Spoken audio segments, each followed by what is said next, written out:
મારું નામ મિનલ છે. હું એક ગરીબ પરિવારની હતી. મારા પિતા નાના મજૂર હતા. એક એવા મજૂર જે ગામમાં ખેતી કરતા હતા. અમે ઉત્તર પ્રદેશના એક નાનકડા ગામમાં રહેતા હતા. અમારું ગામ ઘણું જૂનું હતું અને મોટે ભાગે જૂની વિચારસરણીના લોકો અમારા ગામમાં રહેતા હતા. હું ખૂબ ખુશ હતી કારણ કે મારા માતા પિતા ખૂબ સારા હતા. હું તેની એકમાત્ર દીકરી હતી. મેં નાનપણથી જ જોયું હતું કે તે મને ખૂબ પ્રેમ કરે છે. મારા ગરીબ પિતા જે મને એટલો પ્રેમ કરતા હતા કે તેમણે મારી ખુશી માટે બધું જ કર્યું. અને મારી માતા જે હંમેશા મારા માટે પ્રાર્થના કરતી હતી. અમે હંમેશા તેને મને સારી વસ્તુઓ શીખવી. તેણે મારી ખૂબ કાળજી લીધી. મારા માતા પિતાએ કહ્યું કે અમારી દીકરી અમારો દીકરો જ છે. ભલે તે અમારી દીકરી છે, પરંતુ અમે તેને અમારા પુત્રની જેમ જ ઉછેરીશું. અમારા ગામમાં છોકરીઓને ઘરની બહાર નીકળવા પર પ્રતિબંધ હતો, પણ મારા માતા પિતાએ મારા પર ક્યારેય કોઈ પ્રકારનો પ્રતિબંધ રાખ્યો ન હતો. મારા ઘરની આસપાસના ઘણા બાળકો ભણેલા ન હતા, પણ મારા પિતાએ મને ભણાવી હતી. તેણે મને સારી શાળામાં પ્રવેશ અપાવ્યો. મારા પપ્પા મને IPS ઓફિસર બનાવવા માંગતા હતા. મારા પિતાની શરૂઆતથી જ ઈચ્છા હતી કે તેમની દીકરી સફળ બને, IPS ઓફિસર બને અને દુનિયામાં પોતાનું નામ બનાવે. મારા પિતા એવા વ્યક્તિ ન હતા કે જેઓ તેમની પુત્રીઓને પ્રતિબંધ કરે, પોતાની દીકરીઓને સમાજથી છુપાઈને રહેવાનું શીખવે. વાસ્તવમાં મારા માતા પિતા એવા વ્યક્તિ છે કે જેઓ તેમની દીકરીને સલાહ આપે છે કે તારી સાથે કંઈ ખોટું થાય તો તેને ચૂપચાપ સહન ન કર, પણ લોકોને જડબાતોડ જવાબ આપ. બાળપણથી લઈને યુવાની સુધી મારા જીવનનો એક જ હેતુ હતો. મેં માત્ર IPS ઓફિસર બનવાનું વિચાર્યું અને જેમ જેમ હું મોટી થઈ મેં IPS ઓફિસર બનવાની તૈયારી શરૂ કરી. પણ યુવાન થતાં જ મારા આટલા સમજદાર પિતાને કોણ જાણે શું થઈ ગયું. મારી સુંદરતા જોઈને તે આ દિવસોમાં ખૂબ જ ડરી ગયા હતા. સમાજમાં એસિડ એટેક, બળાત્કાર અને છોકરીઓના શોષણ જેવી અનેક ઘટનાઓ બને છે. તમામ મામલો પ્રકાશમાં આવી રહ્યા છે. આ બધું જોઈને મારા પિતા ગભરાવા લાગ્યા અને તેમને લાગ્યું કે તેમની દીકરીના લગ્ન કરાવી દેવા જોઈએ. એટલા માટે પિતાએ મારા લગ્નનો મુદ્દો ઉઠાવ્યો હતો. જ્યારે મને ખબર પડી કે પિતા મને IPS ઓફિસર બનાવવા માંગતા હતા, પરંતુ હવે તેમનો નિર્ણય બદલાઈ ગયો છે, તો મને ઘણું દુઃખ થયું. કારણ કે હું મારો નિર્ણય કેવી રીતે બદલી શકું? તે તેની પુત્રીનું સ્વપ્ન અને તેનું પોતાનું સ્વપ્ન કેવી રીતે તોડી શકે? જ્યારે મેં તેને આ વિશે વાત કરી તો પિતાએ કહ્યું કે દીકરા, મને બહુ ડર લાગે છે. શું તમે નથી જાણતા કે આજની મહિલા પોલીસ કોન્સ્ટેબલો પણ આ દરિંદો દ્વારા અત્યાચાર કરવાથી બચી નથી? હું ફક્ત તારી સૌથી વધુ કાળજી રાખું છું. હું ઈચ્છું છું કે તું લગ્ન કર. ભગવાન તને એવો પતિ આપે જે લગ્ન પછી પણ તારો અભ્યાસ ચાલુ રાખે. પપ્પા મોટા હતા. તે દુઃખી શબ્દોમાં આ વાત કહી રહ્યા હતા. મેં કહ્યું, પપ્પા પ્લીઝ આવું ના કરો. પપ્પાએ કહ્યું, દીકરા, આખી જિંદગી મેં તે જે કર્યું છે, જે તેમ કહ્યું છે, પણ હું મારી યુવાન દીકરીથી ડરવા લાગ્યો છું. હું તારી સામે હાથ જોડું છું. અમારા ગામમાં પણ આવી ઘણી ઘટનાઓ સામે આવી છે જેમાં છોકરીઓ સાથે ખરાબ વર્તન કરવામાં આવ્યું છે. મેં કહ્યું, પણ પપ્પા, તમે હંમેશા મને સક્ષમ બનવાનું શીખવ્યું છે, તો પછી આજે તમે કેમ પરેશાન છો? તો પપ્પા કહેવા લાગ્યા, ના, હું ફક્ત તારા લગ્ન કરવા માંગુ છું. બાળપણથી અત્યાર સુધી મેં તને બહુ મુશ્કેલીથી ઉછેરી છે. ગ્રામજનો પાસેથી ઘણી વાતો સાંભળી છે, પણ જો તને કંઈક થઈ જાય તો હું કદાચ કોઈને મારું મોઢું પણ બતાવી શકીશ નહીં. લોકો એવું કહેશે કે આખી જિંદગી તેમની દીકરીને ઘણી સ્વતંત્રતા આપી અને આ બધું એ સ્વતંત્રતાનું પરિણામ છે. હું મારા પપ્પાને મનાવવા માટે ખૂબ જ પ્રયત્ન કરી રહી હતી, પરંતુ મને ખબર નથી કે તેમની સાથે શું થયું હતું. મેં મારી માતાને પણ સમજાવવાની કોશિશ કરી, પરંતુ મારી માતાએ પણ કહ્યું કે તારા પિતાનો જે પણ નિર્ણય હશે તે મારો નિર્ણય હશે. હવે મારે પણ લગ્ન કરવાની ફરજ પડી હતી. મારા માતા પિતાએ મારા માટે સંબંધ શોધવાનું શરૂ કર્યું, પણ થોડા સમય પછી મારા કેટલાક સંબંધીઓ દ્વારા મારા માતા પિતાને એક છોકરા વિશે ખબર પડી. તેણે કહ્યું હતું કે અમારે મિનલ માટે એક સંબંધ છે. છોકરો સરકારી શાળામાં ભણાવે છે. છોકરો સારું કમાય છે. પડોશના ગામમાં તેનું એક મોટું ઘર છે. આખા ગામમાં તેનું ખૂબ સન્માન છે. છોકરો ભણેલો છે, એટલે અમે અમારી મિનલ માટે એ જ છોકરો બરાબર લાગ્યો. તમે છોકરા પર એક નજર નાખો. છોકરો પહેલી નજરમાં જ પસંદ આવી જશે. મમ્મી પપ્પા વચ્ચે થોડા દિવસો ચર્ચા થઈ. પછી મારા માતા પિતા છોકરાને જોવા ગયા હતા. જ્યારે તે છોકરા અને તેના પરિવારને મળ્યા ત્યારે તેને છોકરો અને તેનો પરિવાર ખૂબ જ ગમ્યું અને કોઈ પણ સંજોગોમાં તેને આ સંબંધ મારા માટે ખૂબ જ સારો લાગ્યો. છોકરાના પરિવારજનો પણ અમારા ઘરે આવ્યા અને મને પસંદ કરી. ભલે હું ગરીબ પિતાની દીકરી હતી, પરંતુ મારા પિતાએ મને ભણીને એટલી સફળ કરી હતી કે હું કોઈ પણ કામ આરામથી કરી શકતી હતી અને તેમ છતાં મેં મારો IPS અભ્યાસ ચાલુ રાખ્યો. આ નિર્ણય મારા પિતા પર નિર્ભર હતો કે જો મારા પતિ મને લગ્ન પછી ભણવા ન દે તો હું મારો અભ્યાસ બંધ કરી દઈશ, અને જો મારા પતિ મને ભણવાની પરવાનગી આપે તો કદાચ હું પણ એક IPS અધિકારી બની શકું. પછી રોહન નામના એ છોકરા સાથે મારો સંબંધ નક્કી થઈ ગયો હતો. પણ અમારા સંબંધમાં એક મોટી સમસ્યા હતી. સમસ્યા એ હતી કે છોકરાના પરિવારને દહેજ તરીકે 2 કરોડ રૂપિયાની રોકડ જોઈતી હતી અને દહેજની તમામ વસ્તુઓ પર બ્રાન્ડેડ જોઈતી હતી.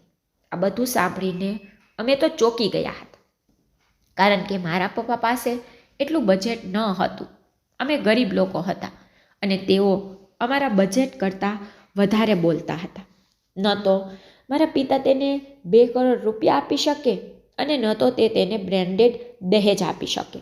મારા પિતાનો નાનો દહેજ આપવાનો ઈરાદો હતો.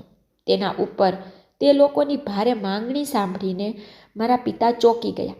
પણ અમારા સગાઓ જે વચ્ચે પડ્યા હતા તેઓએ સાથે મળીને મારા સાસરિયાઓ સાથે વાત કરવાનો પ્રયાસ કર્યો. હાલમાં બંને પરિવારો વચ્ચે સમાધાન થઈ ગયું હતું, પરંતુ મારા માતા પિતાએ તેમની ઉચ્ચ માંગણીઓ મારાથી છુપાવી રાખી હતી કે મારા સાસરિયાઓ મારા પિતા પાસેથી રોકડ અને બ્રાન્ડેડ દહેજની અપેક્ષા રાખે છે. પણ પપ્પા સારી રીતે જાણતા હતા કે તેમની પુત્રી ખૂબ ગુસ્સેલી છે. જો આ વાત તેને ખબર પડશે તો તે સંબંધની ના પાડી દેશે.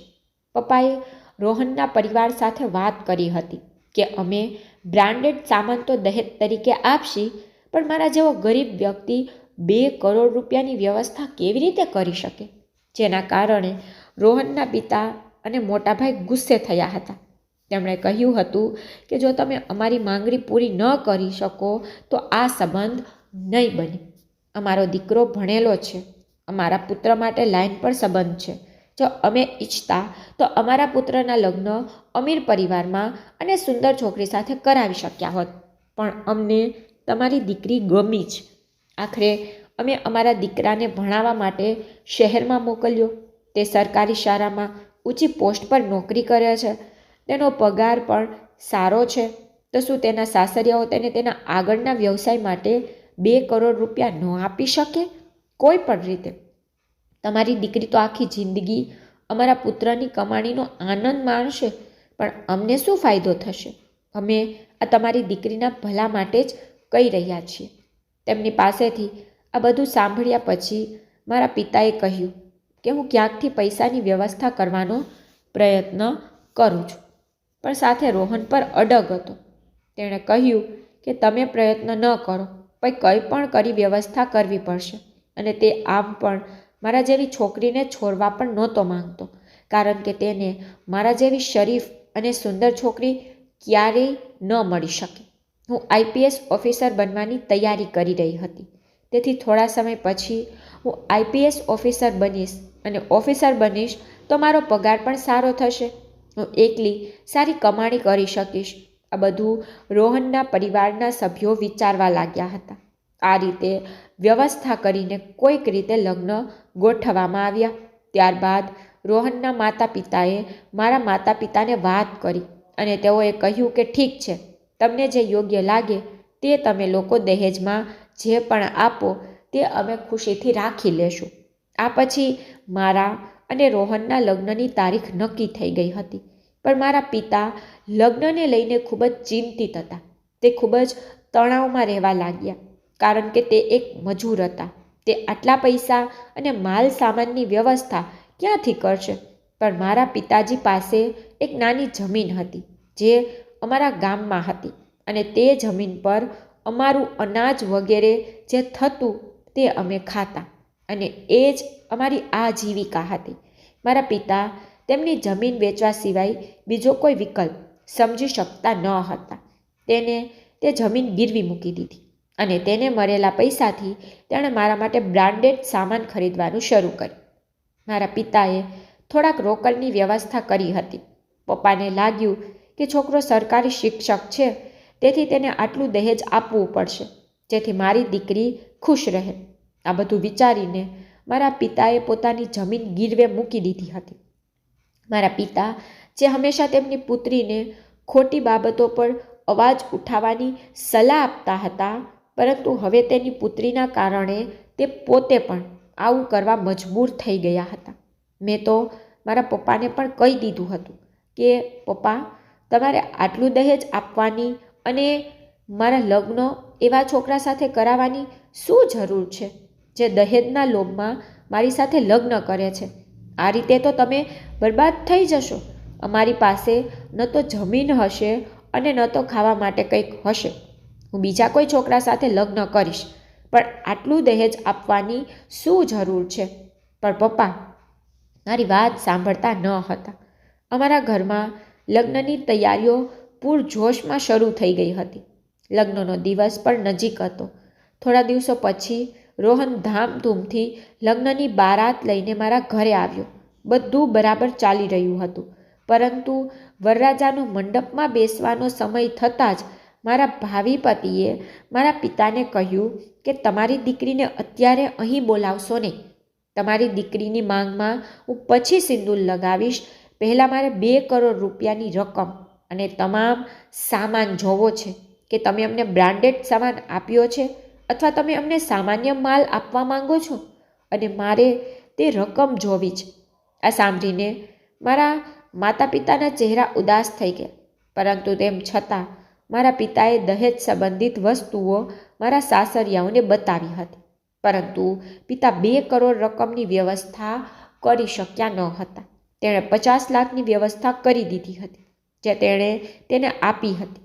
સામગ્રી મારા સાસરિયાના લોકો સમજી ગયા હતા, પણ પૈસાની વ્યવસ્થાના અભાવે મારા ભાવિ પતિ બધા મહેમાનોની સામે ખૂબ ગુસ્સે થવા લાગ્યા અને કહેવા લાગ્યા કે મેં તમારી પાસે 2 કરોડ રૂપિયાની રકમ માંગી હતી અને તમે મને આ 50 લાખ રૂપિયા કેમ આપી રહ્યા છો?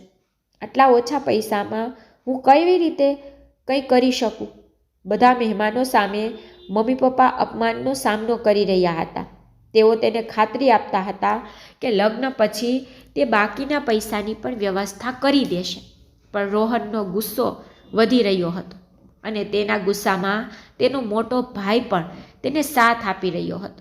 તેના માતા પિતાને પણ સતત ગુસ્સો આવતો હતો, પરંતુ આ સમયે તેણે શાંત રહેવું વધુ સારું માન્યું. તેણે તેના પુત્રને પણ સમજાવવાનો પ્રયાસ કર્યો કે તે આ સમયે શાંત થઈ જાય, પરંતુ રોહન તેના માતા પિતાના શાંત થવાના સંકેતને સમજી શક્યો ન હતો. તેના માતા પિતાનો ઉદ્દેશ્ય હતો કે જ્યારે પુત્રવધુ ઘરમાં આવશે ત્યારે તે IPS ઓફિસર બનશે, અને તે બની ગયા બાદ તેને સારો પગાર મળશે અને તેની સ્થિતિ પણ અલગ હશે. પરંતુ રોહનને કહ્યું કે જ્યાં સુધી મને 2 કરોડ રૂપિયા ન મળે ત્યાં સુધી હું તેની પુત્રી સાથે લગ્ન નહીં કરું. હવે મામલો વધવા લાગ્યો. લગ્નનો માહોલ હતો. મોટી સંખ્યામાં લોકો ભેગા થયા હતા. જ્યારે હું તે સમયે તે દુલ્હન બની રૂમમાં બેઠી હતી. મને ખબર ન હતી કે બહાર શું થઈ રહ્યું છે. હું રાહ જોઈ રહી હતી કે ક્યારે મને મંડપમાં જવા માટે બોલાવવામાં આવશે. પપ્પાએ રોહનને કહ્યું હતું કે દીકરા, મારાથી જેટલું થઈ શકે એટલું મેં કર્યું છે, પરંતુ હું તમારા માટે આનાથી વધુ કંઈ કરી શકતો નથી. અને ફક્ત પૈસા અને દહેજની વાત નથી. તમે અમારી દીકરીને પણ લઈ જાઓ છો, અમારી દીકરી ભણેલી છે અને ચોક્કસ એક દિવસ આઈપીએસ ઓફિસર બનશે, કારણ કે તે આઈપીએસ ઓફિસર બનવાની તૈયારી કરી રહી છે. તમારે આ વાત ધ્યાનમાં રાખવી જોઈએ. પણ રોહન હજી મારા પિતાની વાત સાંભળવા તૈયાર ન હતો. બધા લોકો આ નાટક જોઈ રહ્યા હતા. બારાતના મહેમાનો અને અમારી બાજુના મહેમાનો પણ રોહનને સમજાવવાની કોશિશ કરી રહ્યા હતા, પણ તે કોઈનું સાંભળતો ન હતો. તેના માતા પિતાએ તેને ત્યાં સુધી કહી દીધું હતું કે પુત્ર, જે મળ્યું છે તે મળ્યું છે, હવે આટલા ગુસ્સામાં આવવાની જરૂર નથી. તેણે મારા પિતાને 4-5 વાર થપ્પડ પણ મારી દીધી હતી.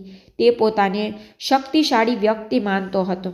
મારા મમ્મી પપ્પાની આંખોમાં આંસુ હતા. મારા પિતા તેમની સામે હાથ જોડીને વિનંતી કરી રહ્યા હતા અને કહેતા હતા કે અમારી દીકરીનું જીવન બગડશે. અમારી દીકરી બહુ સારી છે. આમાં મારી દીકરીનો શું વાંક? જો પૈસાની વાત હશે તો હું પૈસાની વ્યવસ્થા કરીને થોડા મહિનામાં તમને આપી દઈશ. પણ મને ખબર પણ નથી કે બહાર કઈ ઘટના બની હતી. પરંતુ હવે હંગામો ઘણી હદે વધી ગયો હતો. તેથી કેટલીક છોકરીઓ મારા રૂમમાં આવી અને મને આખી વાત કહી. અને જ્યારે મેં આ સાંભળ્યું તો હું ખૂબ જ પરેશાન થઈ ગઈ. જ્યારે મને ખબર પડી કે મારા ભાવિ પતિ મારા પિતા પર હાથ ઉપાડી રહ્યા છે, પછી હું તરત જ મારા પિતા પાસે દોડી ગઈ. જ્યારે હું બહાર આવી ત્યારે રોહન અને તેનો ભાઈ મારા પિતા સાથે ગેરવર્તન કરતા હતા. જ્યારે મને ખબર પડી કે તે ખરાબ સ્વભાવના છોકરાએ મારા પિતા પર હાથ ઉપાડ્યો છે, ત્યારે મને તેમના પર ખૂબ ગુસ્સો આવ્યો. હું તેની સામે ઊભી હતી અને કહ્યું કે મારા પિતા પર હાથ ઉપાડવાની તારી હિંમત કેવી રીતે થઈ? મેં તેને અને તેના સમગ્ર પરિવારને ઘણી બધી વાતો કહી હતી, જેના પર મારા માતા પિતા વારંવાર મને અંદર જવા માટે કહી રહ્યા હતા. પણ મેં તેને કહ્યું કે મારા પિતા પર હાથ ઉપાડવાની તારી હિંમત કેવી રીતે થઈ? હું તને ક્યારેય નહીં છોડું.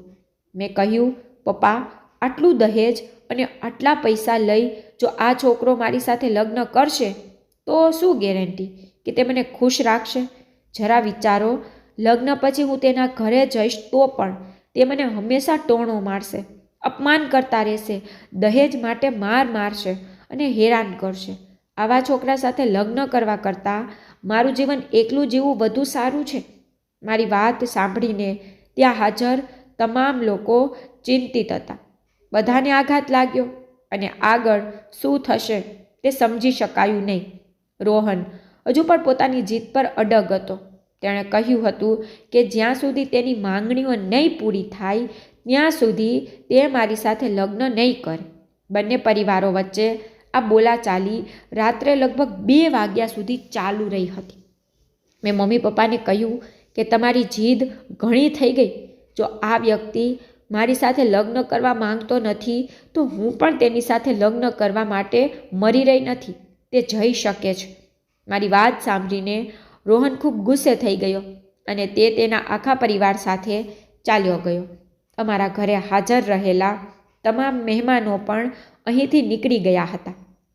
આ રીતે મારા લગ્ન ન થઈ શક્યા અને મારા લગ્નની બારાત પાછી ચાલી ગઈ. આ બધું જોઈને મારા મમ્મી પપ્પા ખૂબ રડ્યા. પપ્પાએ બહુ મુશ્કેલીથી પૈસાની વ્યવસ્થા કરી હતી અને જ્યારે લગ્ન કરવાનો વારો આવ્યો ત્યારે બારાત પાછી ચાલી ગઈ. મેં તેને આશ્વાસન આપ્યું કે તમારી દીકરી લાલચુ લોકોના ઘરે જવાથી બચી એ માટે આભાર માનો, પણ એ અંદરથી ભાંગી પડ્યા હતા. મારા પિતાએ પણ તેમની જમીન ગીરવે મૂકી હતી અને તે પૈસાથી માલ સામાન ખરીદ્યો હતો, જેના કારણે તમામ સામાનને પણ નુકસાન થયું હતું. પણ હું હિંમત હારનારી છોકરીઓમાંની ન હતી. મારા પિતાએ મને હંમેશા તૈયાર રહેવાનું શીખવ્યું. હવે હું નબળી પડી શકતી ન હતી. મેં મારી જાતને પ્રોત્સાહિત કરી અને પછી થોડા દિવસો પછી મેં યુપીએસસીની પરીક્ષા પાસ કરી અને પાસ થયા પછી મને વ્યક્તિગત ઇન્ટરવ્યૂ રાઉન્ડમાં બોલાવવામાં આવી અને થોડા દિવસો પછી ટ્રેનિંગ માટે હૈદરાબાદ મોકલવામાં આવી. તે બધી ટ્રેનિંગ પાસ કર્યા બાદ હું આઈપીએસ ઓફિસર બનવામાં સફળ રહી. જો કે આઈપીએસ ઓફિસર બનવાની સફળ મારા માટે ખૂબ જ કપરી અને મુશ્કેલ હતી, પરંતુ ઘણી મહેનત અને પ્રયત્નો પછી હું સફળ રહી. મારું બ્રાન્ડેડ દહેજ મારા માતા પિતા દ્વારા તેમના ગામ વહેંચવામાં આવ્યું હતું, કારણ કે તે દિવસોમાં ત્યાં એક છોકરીના પરિવારજનોને તે વસ્તુઓ ઓછી કિંમતે ખરીદી હતી. મેં મારા માતા પિતાને કહ્યું કે મારે લગ્ન નથી કરવા, મારે મારું સપનું પૂરું કરવું છે. પછી એક દિવસ એવો આવ્યો જ્યારે મેં મારું સપનું પૂરું કરી લીધું. આ સમાચારથી મારો પરિવાર ખૂબ જ ખુશ હતો કે તેમની પુત્રી IPS ઓફિસર બની. તે દિવસે હું મારા જૂના દિવસોને યાદ કરીને ખૂબ જ રડી હતી, કારણ કે મારે મારા જીવનમાં ઘણી મુશ્કેલીઓનો સામનો કરવો પડ્યો હતો. કદાચ મેં ક્યારેય વિચાર્યું ન હતું કે મને આટલી બધી મુશ્કેલીઓનો સામનો કરવો પડશે. કદાચ તમે લોકો મારા શબ્દો પરથી અનુમાન લગાવી શકશો નહીં, પણ આટલું બધું પસાર કરનાર વ્યક્તિ સારી રીતે સમજી શકશે કે મેં શું પસાર કર્યું હશે. મારા પરિવારના સભ્યો વિચારી રહ્યા હતા કે અમે અમારી દીકરીને રોહન સાથે ન પરણાવી એ સારું થયું. હવે મારી સફળતાની ચર્ચા અમારા ગામમાં ફેલાઈ ગઈ હતી. ગામ લોકો કહેતા હતા કે અમારા ગામની દીકરી મિનલ તેમના નામને ગૌરવ અપાવ્યું છે. અને આ સમાચાર હવે આખા ગામને જ નહીં, પરંતુ અમારા સમગ્ર રાજ્યમાં લગભગ દરેક ન્યૂઝ ચેનલ અને અખબાર દ્વારા પહોંચી ગયા હતા. રોહનના પરિવારજનોને પણ ખબર પડી કે મિનલ IPS ઓફિસર બની ગઈ છે. તો રોહનના પરિવારજનોને ખૂબ જ પસ્તાવો થયો અને સાથે જ આઘાત લાગ્યો. એ લોકો મનમાં વિચારતા હતા કે કદાચ એ દિવસે અમે અમારા દીકરાના લગ્ન મિનલ સાથે કર્યા હોત તો અમારી વહુ આજે IPS ઓફિસર હોત. હવે સમય આમ જ પસાર થઈ રહ્યો હતો અને મારી પોસ્ટિંગ અહીં અને ત્યાં થતી રહી. મેં ગામમાં મારા માતા પિતા માટે મોટું મકાન ખરીદ્યું હતું. હવે અમારું જીવન ઘણું સરળ બની ગયું હતું અને હું એક પ્રામાણિક IPS અધિકારી હતી. પરંતુ 2-3 દિવસ પછી જ્યારે હું મારા જિલ્લામાં પોસ્ટેડ થઈ ત્યારે એક છોકરી પોલીસ સ્ટેશનમાં ખૂબ જ ગંભીર હાલતમાં રડતી મારી પાસે આવી. તે મારી સામે રડી રહી હતી. તે કહી રહી હતી, મેડમજી, કૃપા કરીને મારી મદદ કરો, હું ખૂબ જ પરેશાન છું. તેને આ રીતે રડતી જોઈને હું ખૂબ ડરી ગઈ હતી. મેં કહ્યું, મને કહો, તમારી સમસ્યા શું છે? પહેલાં મેં તેને મારી સામે બેસવા કહ્યું અને તેને રડવાનું બંધ કરવા કહ્યું અને મને કહો કે શું વાત છે. તેણીએ કહ્યું, મેડમ, હું ખૂબ જ ચિંતિત છું. મેં તમારા વિશે ઘણું સાંભળ્યું છે. તમે એક પ્રામાણિક IPS ઓફિસર છો અને સૌથી મહત્ત્વની વાત એ છે કે તમે એક મહિલા છો અને માત્ર એક મહિલા જ બીજી મહિલાની સમસ્યાઓ સમજી શકે છે. મેં કહ્યું, હા, તને ચોક્કસ ન્યાય મળશે. મને કહો કે શું વાત છે, હું તમને મદદ કરવાનો પ્રયત્ન કરીશ. તેને કહ્યું કે વાસ્તવમાં મારા સાસરિયાઓ મને છેલ્લા 1 વર્ષથી ખૂબ હેરાન કરી રહ્યા છે. મારા સાસરિયાના ઘરમાં સસરા, સાસુ, પતિ અને જેઠ છે. મારા લગ્ન 2 વર્ષ પહેલાં થયા છે. મારા પિતા ગામના જમીનદાર છે. તેણે મને લગ્નમાં ઘણું દહેજ આપ્યું અને 5 કરોડ રૂપિયા રોકડા પણ આપ્યા, ફક્ત મારા સાસરિયાઓએ કહ્યું તે માટે. મારા પિતા પાસે એટલું બધું હતું કે તેમણે મારા સાસરિયાઓની સૂચના મુજબ મને દહેજમાં બધું આપ્યું. પણ મારા લગ્નના 2 મહિના પછી જ મારા પિતાનું અવસાન થઈ ગયું. મારો એક નાનો ભાઈ છે જે હાલમાં 18 વર્ષનો છે. આટલું બધું દહેજ અને કરોડોના પૈસા મળ્યા પછી પણ મારા સાસરિયાઓનો લોભ પૂરો થયો નથી. લગ્નના થોડા દિવસો બધું બરાબર હતું, પણ પછીથી મારા પતિ અને મારી સાસુ મને વારંવાર મારા માતા પિતાના ઘરે મોકલતા અને તેમના પિતા પાસેથી પૈસા લાવવાનું કહેતા. જ્યાં સુધી મારા પિતા જીવિત હતા ત્યાં સુધી હું થોડા પૈસા તેના પાસેથી લાવતી હતી, પરંતુ મેં મારા પિતાને ક્યારેય કહ્યું નથી કે મારા સાસરિયાઓ મને પૈસા માંગવા મોકલે છે. પરંતુ જ્યારે મારા પિતા અવસાન પામ્યા ત્યારે હું મારા ભાઈ પાસે પૈસા માંગી શકતી ન હતી, કારણ કે તે પોતે હજી નાનો હતો અને શહેરમાં ભણતો હતો. પણ પિતાનું અવસાન થતાં તેણે શહેરમાં જઈને અભ્યાસ કરવાનું છોડી દીધું હતું. મારા સાસરિયાઓએ મારા ભાઈને પણ છોડ્યો ન હતો અને તેઓ દરરોજ મને બ્લેકમેલ કરતા હતા કે તું તારા ભાઈ પાસેથી પૈસા લઈ આવ. તેથી હું મારી માતાના ઘરેથી કિંમતી સામાનની ચોરી કરવા લાગી હતી. જો હું આ ન કરું તો મારા પતિ મને ખૂબ મારતા હતા. હું મારા સાસરિયાઓથી ખૂબ કંટાળી ગઈ હતી. પછી એક દિવસ મને કંઈક ખબર પડી જેનાથી મારા હોશ ઉડી ગયા. મને મારા સાસરિયાની નોકરાણીએ કહ્યું હતું કે તમે આ લોકોની ઈચ્છા પ્રમાણે ચાલો, નહીંતર તેઓ પણ તમારી સાથે એવું જ કરશે જેમ મોટી ભાભી સાથે કર્યું હતું. મોટી ભાભી એટલે કે મારી જેઠાણી, મારા જેઠની પત્ની. મેં નોકરાણીને પૂછ્યું કે મોટી ભાભીને શું થયું છે? શું જેઠજી પહેલેથી જ પરિણીત છે? કારણ કે જ્યારે મારા સાસરિયાના ઘરે મારો સંબંધ ફાઇનલ થયો ત્યારે મારા પિતાને કહેવામાં આવ્યું કે મારી જેઠાણી હમણાં જ કોઈ બીમારીને કારણે આ દુનિયા છોડી ગઈ છે. પણ નોકરાણીએ મને કહ્યું કે તેને કોઈ રોગને લીધે આ દુનિયા છોડી નથી, પરંતુ તેનું તો મૃત્યુ થયું હતું. તેણે કહ્યું કે તેને પણ વારંવાર આ જ રીતે પૈસા લાવવા માટે કહેવામાં આવતું હતું. પણ મોટી ભાભી ગરીબ પરિવારની હતી. તેના પિતાએ લગ્ન સમયે સારું દહેજ અને લાખો રૂપિયાની વ્યવસ્થા કરી આપી હતી. તેની પાસે જે બધું હતું તે તેની પુત્રીના સાસરિયાઓને દહેજ તરીકે આપી દીધું હતું. લગ્ન પછી મારી જેઠાણીના પરિવારમાં કંઈ બચ્યું ન હતું. તેના વૃદ્ધ માતા પિતા માંડ માંડ જીવી શકતા હતા. આમ છતાં મારા સાસરિયાઓ મારી જેઠાણીને મારતા હતા. તેઓને કહ્યું કે જઈને આ રકમ તેમના માતા પિતા પાસેથી માંગો. પણ મારી જેઠાણી તેના માતા પિતાને તકલીફ આપવા માંગતી ન હતી. તે પૈસા લેવા માટે ઘરની બહાર જતી હતી, પરંતુ તે જાણતી હતી કે તેના માતા પિતા પાસે કંઈ નથી. તેથી જ બિચારી ચૂપચાપ તેના પતિ અને પોતાની સાસુનો માર સહન કરતી હતી. જ્યારે મારી સાસુને લાગ્યું કે તેમની મોટી વહુ કોઈ કામની નથી, તેના માતા પિતા પાસે હવે આપવા માટે કંઈ નથી, તેથી જ તેઓએ મારી ભાભીનો જીવ લઈ લીધો.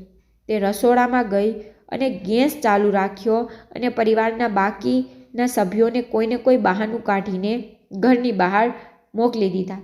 જ્યારે મોટી ભાભી કોઈ કામ માટે રસોડામાં ગઈ અને સ્ટવ સળગાવવાનો પ્રયાસ કર્યો ત્યારે આખા ઘરમાં આગ લાગી અને તે મૃત્યુ પામી. કોઈને શંકા પણ નહોતી કે ઘરના લોકોએ જ તેને મારી નાખી છે. લોકોને લાગ્યું કે મારી જેઠાણીનું મોત સિલિન્ડર વિસ્ફોટથી થયું છે. નોકરાણીએ આ બધું કહ્યા પછી નોકરાણીએ મને મારા પોતાના પતિ વિશે પણ કહ્યું કે તેનો સંબંધ એક જગ્યાએ નક્કી થયો હતો. પણ મારા સાસરિયાઓએ યુવતીના પરિવાર પાસેથી 2 કરોડ રૂપિયા અને બ્રાન્ડેડ સામાનની માંગણી કરી હતી. પરંતુ યુવતીના પરિવારજનોએ તેનું મોં માંગ્યું દહેજ તો આપ્યું હતું, પણ પૈસાની વ્યવસ્થા કરી શક્યા ન હતા. એટલા માટે આ લોકો છોકરીના દરવાજેથી લગ્નની બારાત પાછી લાવ્યા. આ લોકોએ મારી જેઠાણીનો જીવ લીધો છે, કારણ કે આ લોકો ખૂબ જ લોભી લોકો છે અને તેઓ પોતાના લોભને સંતોષવા માટે કોઈનો જીવનું બલિદાન લઈ લેશે. મારા સાસરિયાઓનો લોભ દિવસે ને દિવસે વધતો જાય છે. હવે આ લોકોનો ઈરાદો મારા પિતાની મિલકત પર છે. મારા સાસરિયાઓ મારા ભાઈની હત્યા માટે મને પરેશાન કરે છે, કારણ કે મારા પિતાના મૃત્યુ પછી મારા પિતાની તમામ મિલકત કાયદેસર રીતે મારા ભાઈની થઈ. એ લોકો કહે છે કે તારા ભાઈને મારી નાખ. જો તારો ભાઈ રસ્તેથી હટી જશે તો બધી મિલકત તારી થઈ જશે અને પછી હું ઘરે સુખેથી રહીશ. અમે તને કંઈ કહેશું નહીં, પણ હું મારા ભાઈનો જીવ ન લઈ શકું. આ લોકો તો લોભ એટલો વધી રહ્યો છે કે હું ખૂબ કંટાળી ગઈ છું. તે છોકરીએ મારી સામે હાથ જોડીને કહ્યું, મેડમ, હું મારા ભાઈનો જીવ નહીં લઈ શકું. આ લોકો મારી સાથે દબાણ કરે છે. મારા ભાઈનો જીવ લીધા પછી મારા સાસરિયાઓના લોભનો ક્યારેય અંત નહીં આવે. કૃપા કરીને મને મદદ કરો. પહેલાં પણ હું પોતાની ફરિયાદ લઈને પોલીસ ઓફિસર પાસે ગઈ હતી. તે પોલીસ અધિકારી મારા સાસરિયાઓ પાસે આવ્યા અને મારા સાસરિયાઓને પકડવાને બદલે તેઓએ મારા પતિને મારા વિશે ફરિયાદ કરી. તે પછી મારા પતિએ મને ખૂબ માર્યો, કારણ કે તે પોલીસને તેને ઘણા પૈસા આપ્યા હતા. હું પુરુષ પરથી જ બધો વિશ્વાસ ગુમાવી બેઠી છું. એટલા માટે હું તમારી પાસે આવી છું. આ છોકરીની વાર્તા સાંભળ્યા પછી મને ખ્યાલ આવ્યો કે મારી સાથે પણ એવું જ થયું. કદાચ મારા લગ્ન રોહન સાથે થયા હોત તો આજે આ છોકરીના બદલે હું મારા ભાગ્ય પર રડતી હોત. મેં તે છોકરીને કહ્યું કે મને તમારું નામ, તમારું સરનામું અને તમારા સાસરિયા વિશે બધું જણાવજો, જેથી હું તમારી મદદ કરી શકું. તેને મને તેના સાસરિયાઓની તમામ વિગતો જણાવી હતી. તે પછી તેણે કહ્યું કે હું મારા સાસરિયાઓનો ફોટો લાવી છું. જ્યારે એ ફોટો મને બતાવવામાં આવ્યો ત્યારે મારી સામે ઊભેલી લાચાર છોકરીને કારણે મારી આંખોમાં આંસુ આવી ગયા હતા, કારણ કે એ બીજું કોઈ નહીં પણ રોહનની પત્ની હતી. એ જ રોહન જેની સાથે મારા લગ્ન થવાના હતા અને તે પરિવાર સાથે લગ્નની બારાત લઈને પાછો ચાલ્યો ગયો હતો. હવે મને સમજાયું કે રોહન અને તેનો પરિવાર કેટલા ખરાબ લોકો હતા. તેઓ લોકોની લાચારીનો લાભ ઉઠાવીને પોતાનો લોભ પૂરો કરે છે. આ લોકોનો ધંધો છે. મેં તે છોકરીને વચન આપ્યું હતું કે હું તને ચોક્કસ મદદ કરીશ અને થોડા દિવસ પછી તમારા આરોપી જેલમાં હશે. તે દિવસે પણ યુવતી તેના માતા પિતાના ઘરેથી પૈસા લેવાનું કહીને જ ઘરની બહાર ગઈ હતી. તેના સાસરિયાઓને શાંત રાખવા માટે મેં તેને થોડા પૈસા આપ્યા હતા, જેથી હવે જો તે છોકરી ઘરે જાય તો તેને માર સહન ન કરવો પડે. તેના પરિવારજનોએ કહ્યું કે તમે તમારા ભાઈને અમારા ઘરે બોલાવો, જેથી અમે તેનો જીવ લઈ શકીએ અને તમારે આ કામમાં અમારો સાથ આપવો પડશે. પરંતુ તે છોકરી તેના ભાઈનો જીવ કેવી રીતે લઈ શકે? મેં નક્કી કર્યું હતું કે હું તે લોકોને સખ્ત સજા કરીશ. તેથી મેં આ લોકો વિરુદ્ધ પુરાવા એકઠા કરવા લાગ્યા. મેં મારા પોલીસ કર્મચારીઓને મોકલીને આ લોકો પર નજર રાખવાનું શરૂ કર્યું. મને ખબર હતી કે રોહન અને તેનો પરિવાર ઘણા વર્ષોથી આવું કરે છે. અહીંના માણસો કોઈ ધંધો કરતા નથી. બસ આ રીતે તેઓએ પૈસા કમાવવાની નવી સિસ્ટમ શરૂ કરી છે. હું મારી આખી પોલીસ ટીમને લઈ કોર્ટના આદેશથી તેમના ઘરે પહોંચી હતી. ત્યારે મેં મારા કોન્સ્ટેબલને દરેકના હાથ પર હથકડી પહેરાવા કહ્યું. મને પોલીસ યુનિફોર્મમાં જોઈને બધાને પરસેવો વરી ગયો. રોહનનો ભાઈ પૂછવા લાગ્યો કે આ કેવું વર્તન છે? અમારા ઘરમાં પ્રવેશ કરીને અમને એરેસ્ટ શા માટે કરવામાં આવે છે? અમે શું કર્યું? મેં તેને ધરપકડનું વોરંટ બતાવ્યું અને કહ્યું કે હું તમારા ઘરમાં પ્રવેશી નથી, પરંતુ કોર્ટમાંથી ધરપકડનું વોરંટ લીધું છે. ચાલો હું તમને જણાવું કે તમે લોકોએ શું કર્યું છે. હું રસિકા પાસે ગઈ અને કહ્યું કે તમે લોકો તમારા પરિવારની વહુને દહેજ માટે હેરાન કરો છો. હું તે નોકરાણી પાસે ગઈ જેને રસિકાને તેની જેઠાણીની આખી વાત કહી હતી કે તેણે કેવી રીતે તેની જેઠાણીનો જીવ લીધો હતો, અને અમે તે નોકરાણીને પોલીસ સ્ટેશન બોલાવી તેની પૂછપરછ કરી હતી. તે લોકો કહેવા લાગ્યા કે તમે ખોટું બોલો છો, અમે કોઈને મારી નથી. મેં નોકરાણીને બોલાવી હતી જેણે બધાની સામે આ વાત કબૂલ કરી હતી કે આ લોકોએ મોટી ભાભીની હત્યા કરી છે અને તેઓ તેને પૈસા માટે તેમના માયકે પણ મોકલતા હતા અને નાની ભાભી સાથે પણ આવું જ વર્તન કરતા હતા.